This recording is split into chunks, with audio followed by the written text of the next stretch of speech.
Correspondent John King. John, the candidates have mobilized all their resources because the clock is ticking. The clock is ticking, Wolf. In one state that both campaigns view as decisive is Pennsylvania. It is right here. It is 21 electoral votes.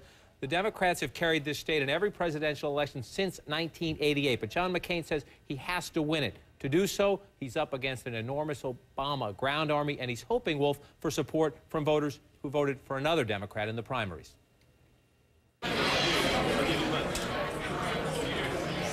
Now is to knock on as many doors as possible. The ground war matters most now, and Democrats from the governor on down know Pennsylvania is a decisive battleground. Governor Palin and Senator McCain have been living in Pennsylvania the last 4 weeks. In fact, we're thinking of charging them state income tax. Philadelphia's African-American population is Barack Obama's base. Obama, yay! Yay! I'm working with the Obama campaign. But predominantly white neighborhoods where most of these volunteers spread out are critical if the statewide race is close. We're looking for 106. Down the street a bit, team leader Pat Wish buzzes an undecided voter who has heard from Camp Obama more than once within minutes. Yeah, but you guys just called me. I just had this conversation. Did you? But thanks anyway. Well, is it Obama, I hope? I haven't really decided. You haven't Thanks really? for the call. Well, lots of good luck. The undecideds worry Camp Obama most this late. In a Democratic neighborhood like this, the worry is race might play a role, though Wish says she is much more concerned about other parts of the state. I'm not so sure about the small towns where people are having a difficult time with the race issue. The scope of the operation is stunning. In Pennsylvania alone, more than 500 paid Obama campaign staffers and thousands of volunteers. Plus friends, 4,000 union volunteers in Philadelphia alone for the final push, as many as 15,000 statewide. Well, listen, you know what?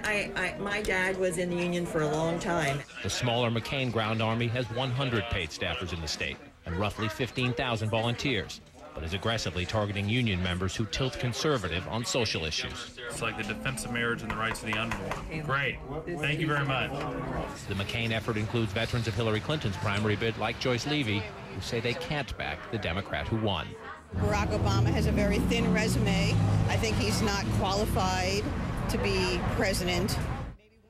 Helping the McCain effort on the ground in Pennsylvania, 1,000 members of what they call Democrats for McCain Wolf, 1,000 members were helping in the final days. I want to show you quickly the state as we show this area. Here's two critical areas. Up here, this is the 04 map, but up here is where Hillary Clinton did very well in the primaries. And watch this area down here. I'm going to bring it up.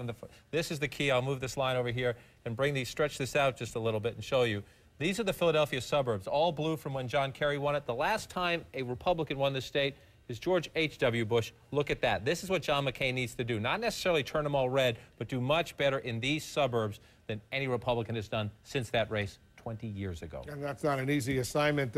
Later, Bill Schneider is going to tell us what were to happen. It's unlikely, but it's possible. There could be 269, you need 270 to be elected president. He'll explain what would happen if that scenario were to unfold, but explain how it's technically possible, theoretically possible, to get to that kind of tie. There are a few scenarios. I tried to show you one last hour, and I had a little brain lock. Let me show you the most likely scenario for 269, and it's highly unlikely. But if there is to be 269, here's how most people believe it would play out. John McCain would win Florida.